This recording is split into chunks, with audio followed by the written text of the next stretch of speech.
Hi friends, welcome back. இன்றைக்கி நம்ம எங்கே போகிறோன்னா, ஃபோர்லான்ஸில் ஒரு தமிழ் ரெஸ்டாரண்ட் இருக்குது, திருமண நிக்கா. அங்கே பிரியாணி நல்லா இருக்குன்றாங்க. வாங்க எப்படி இருக்குன்னு போய் பார்ப்போம். சாப்பிட்டு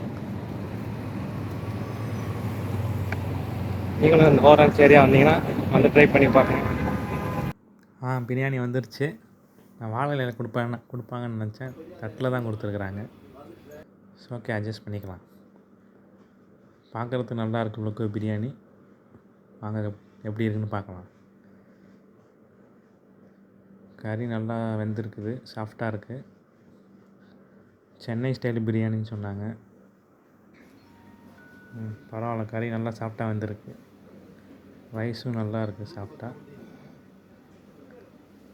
கத்திரிக்காய் தொக்கு கொடுத்துருக்குறாங்க. ஒரு தயிர் சட்னி, கேசரி கொடுத்துருக்குறாங்க. ரைஸ் நல்லா சாஃப்டாக இருக்குது.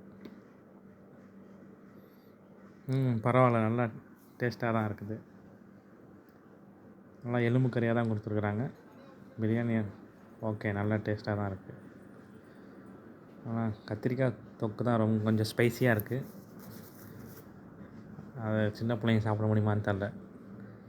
கறி நல்லா எலும்பு கறி சாஃப்டாக நல்லா இருக்குது. தயிர் சட்னி ஓகே, அதுவும் நல்லா தான் இருக்குது. எக்ஸ்ட்ரா ரைஸ் கொஞ்சம் கேட்டேன், அதுவும் கொடுத்தாங்க. பரவாயில்ல, நீங்கள் எக்ஸ்ட்ராவும் வாங்கி சாப்பிட்டுக்கலாம். பிரியாணி ஓகே, நல்லா டேஸ்ட்டு. ஆனால் கத்திரிக்காய் தொக்கு தான் சாப்பிட முடியல, கொஞ்சம் ஸ்பைஸியாக இருக்குது. மற்றபடி எல்லாம் ஓகே, நல்லா இருந்துச்சு. கடைசியாக ஸ்வீட்டு டேஸ்ட் பார்ப்போம். ஓகே, கேசரியும் நல்லா டேஸ்ட்டாக தான் இருக்குது. ஓகே ஃப்ரெண்ட்ஸ், பிரியாணி நல்லா தான் இருக்குது. வந்து ட்ரை பண்ணி பாருங்கள். லைக் பண்ணுங்கள், ஷேர் பண்ணுங்கள்.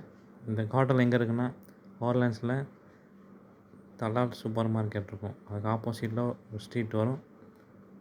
அதில் நேராக வந்தீங்கன்னா இருக்கும்.